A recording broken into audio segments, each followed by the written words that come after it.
So, a little bit more about me. I am a non-binary, queer, Slavic American technologist specializing in AI, augmented reality, and digital fashion. I've been featured in Forbes talking about the new spectacles, Snapchat AR glasses. I've been interviewed by Snapchat. I've even been interviewed by Meta AI.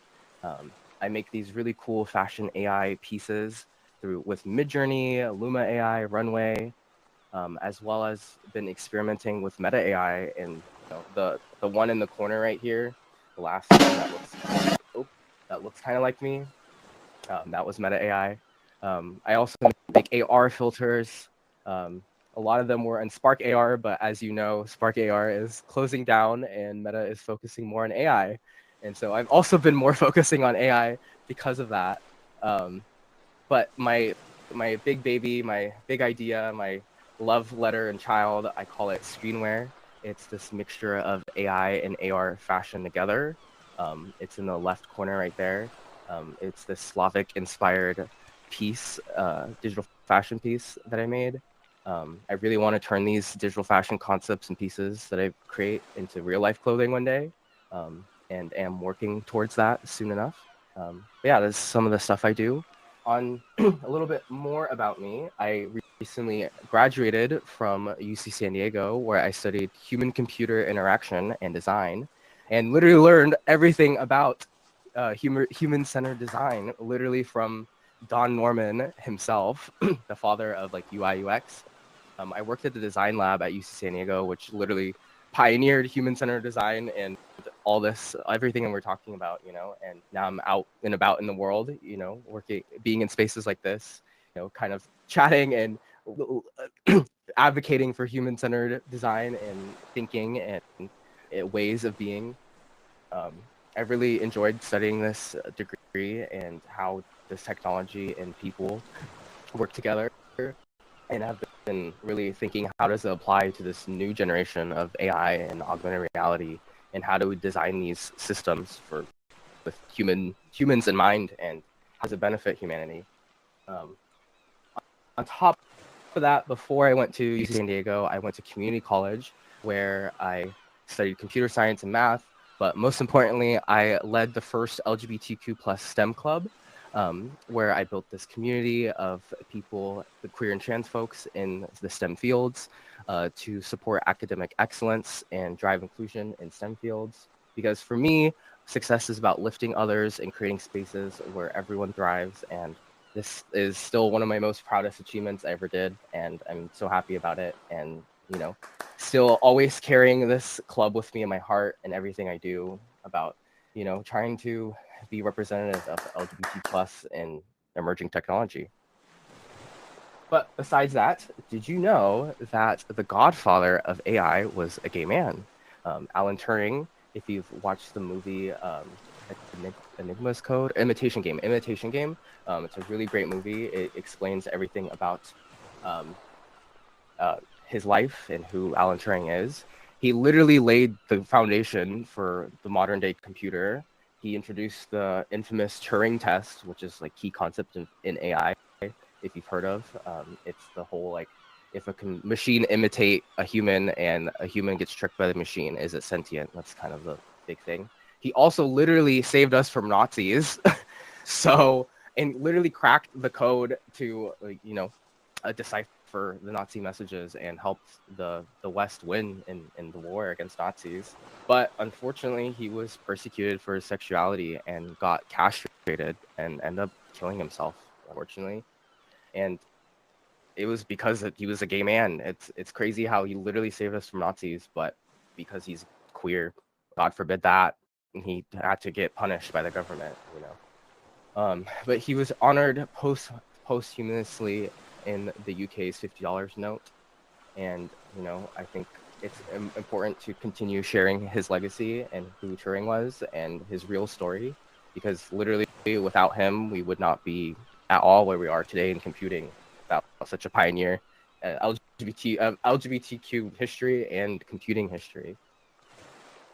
On top of that, I am the reason why I'm really enthralled by technology, because I really think technology empowers LGBTQ plus folks, because especially with this new emerging technology, I think there's so much untapped potential in how it's used to help queer and trans folks alike. A lot of studies have shown how like VR chat and VR worlds and virtual worlds and digital spaces and digital identities help people discover the gender identity and for their gender in a safe space. Like, this global Pride event, even like people from all around can join in and celebrate Pride in countries that it may be illegal, and with these new AI tools as well, like people can explore themselves as a woman or an alien or whatever they want to be. I think these new emerging tech, again, really do empower all of us, and we're just getting started in defining it. And that's what I'm working towards actively on how does this benefit all of us. Besides that, this is a piece I made for Pride 2024. I call it Serenity. It's this AI piece I made with Midjourney. It's built and imagined in my own personal aesthetic. It's these two cyborg lovers.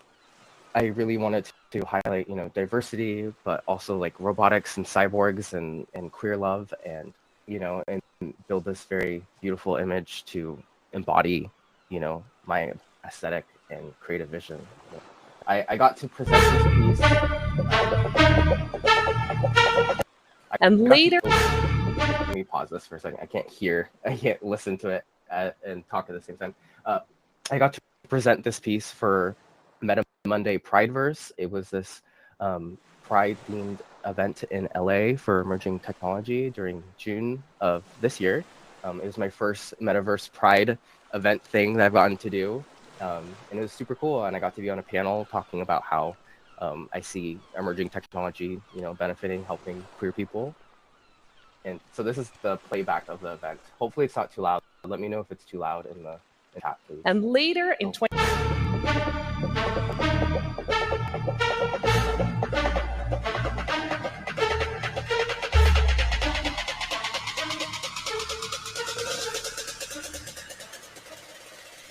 Bitch, I need it right now. They know I give it cause I got it, but don't play me right now because I know what you play with. I need it all and not take it, baby. Run me your shit or I run me your shit. Keep it low key cause I'm still in the mix. I need my girl and my bitch.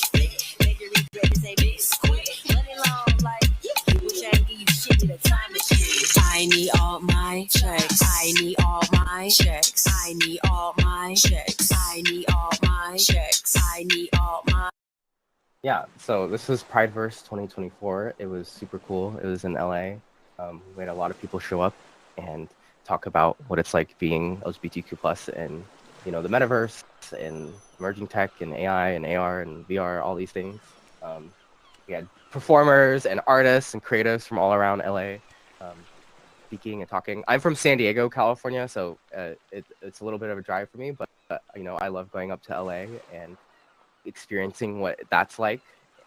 Yeah, so it was really cool to present my piece there. It was my first time doing a Pride piece in person and something around emerging tech and queerness, and now I get to do this talk with you guys. So more LGBTQ tech things on the way, I guess. And later in 2020. Besides that, I have some of the projects I've gotten to work on that I feel benefit the LGBTQ community are Meta Avatar AI fashion. You can see in the corner right there. So I got to consult Meta on their new feature that you can check out. I think now it's out and about. But you can generate AI fashion pieces for your Meta avatar and create and imagine whatever you want to express yourself through and as. It's super cool, and it's literally only in the beginning stages. That's all I can say on that.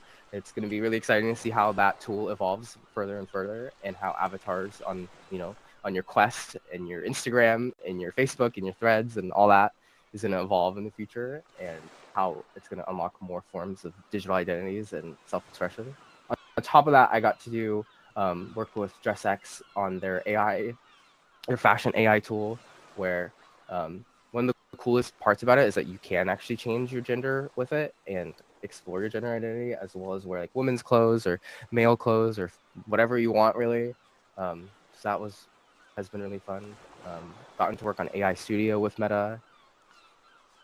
Yeah, it's been really exciting working in this space and representing LGBTQ, being an LGBTQ representative for all these major technology companies and brands, and reminding them that queer people exist in AI and AR and VR, and continuing to push them to creating technology that benefits us. And yeah, that's pretty much it for my presentation. Thank you for tuning in. I appreciate your time. And yeah, you can scan that if you want to find my link tree, and feel free to follow me on LinkedIn, Instagram, Threads, wherever. And I'd love to connect, work, collaborate, whatever. Yeah.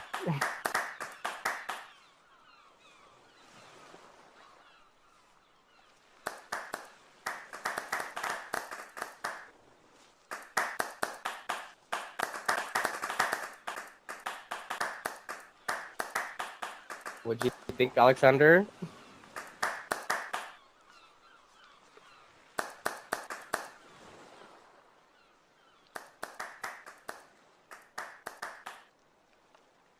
Here.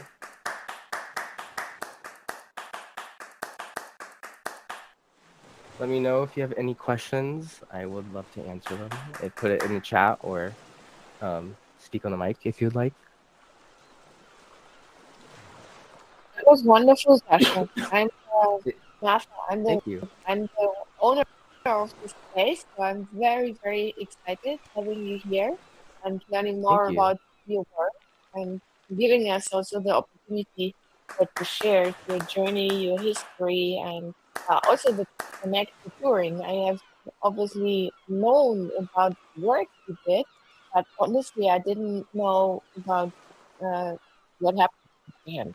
Yeah. So it's more, I think, on the science side, where you see what he has done and it's brilliant, and the Turing test and everything, but the rest of the story is not as well known in the texting, I would say. Exactly. Alexander is back. Hello. At least I see him. Yeah, we literally experience Turing's work all the time with everything we do. Like literally the way we're even talking now, it's because of Turing's work. Yeah, But we don't know about absolutely. his history. People hide it. Yeah, isn't sometimes. that also surprising, no? So you see that how we are, in a sense, also driven by, yeah, what we are told, so to speak. So it's great to learn at these events more, and it's also great to learn about your journey, which is very impressive. The people you work with, and I'm sure with Stress X you have even more opportunities. Yeah, obviously quite well known in the space. Yeah. Thank you. It's been really crazy the past couple of years, and paving the way and representing, the young folks and queer and LGBTQ people, and trailblazing this space. And I look towards Turing and his inspiration, and like all the other LGBTQ folks in tech, and like how we are all trailblazers in our own paths, and getting to shape the future collectively together, and ensure that it is built in a way that's inclusive and fair for everyone.